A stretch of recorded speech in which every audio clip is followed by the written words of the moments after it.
இருக்கும் எல்லாருக்கும் முதல்ல வணக்கம்.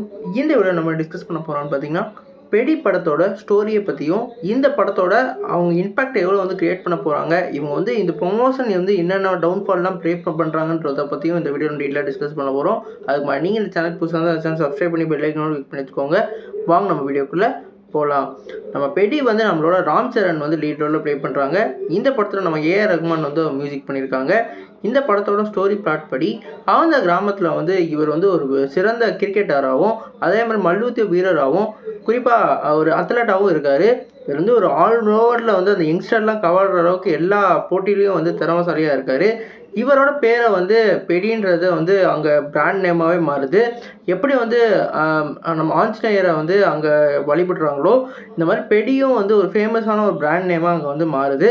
அவர் வந்து அந்த ஊரில் மட்டும் இல்லாமல் நேஷ்னல் லெவலில் போய் என்ன செஞ்சார், அதுக்குள்ளே வந்து என்னென்ன அரசியல்லாம் ஏற்பட்டாங்க, எப்படி அந்த சின்னது பெருசு அந்த ஜாதி கலவரம், அதே மாதிரி அவரை வந்து எப்படியெல்லாம் ட்ரீட் பண்ணுறாங்க, அவரோட ஹார்ட் ஒர்க் பிரகாரம் எந்த அச்சீவ்மெண்ட் அவர் பண்ணார் அப்படின்றது தான் படத்தோட கதையாக இருக்க போகுது.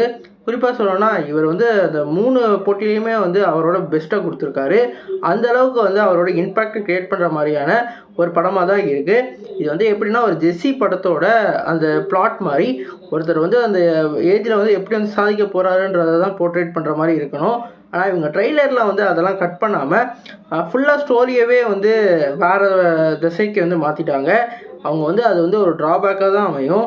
அதை வந்து அவங்க சரி பண்ணியிருந்தால் இன்னும் நல்லாயிருந்திருக்கும். குறிப்பாக ப்ரொமோஷனில் வந்து இவங்க வந்து பர்டிகுலராக தமிழ்நாடு இதெல்லாம் வந்து அவங்க ப்ரொமோஷன் பண்ணலைன்னு தான் சொல்லணும். குறிப்பாக இன்னும் 9 நாள் தான் இருக்குது.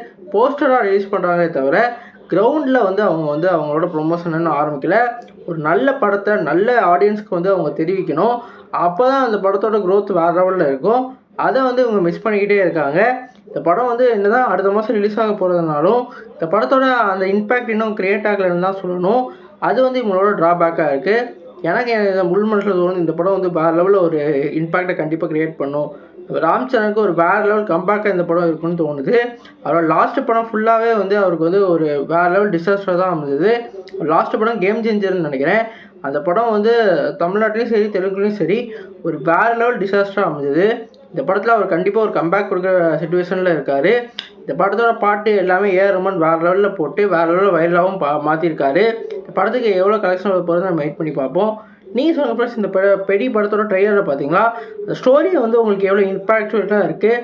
நான் சொன்ன மாதிரி அந்த ப்ரொமோஷன் வந்து இவங்க ஏதோ தவறு விட்ட மாதிரி உங்களுக்கு தோணுதான்னு சொல்லிட்டு கமெண்ட் பாக்ஸில் கமெண்ட் பண்ணுங்கள். சேனல் புதுசாக இருந்தால் சப்ஸ்கிரைப் பண்ணுங்கள். நன்றி.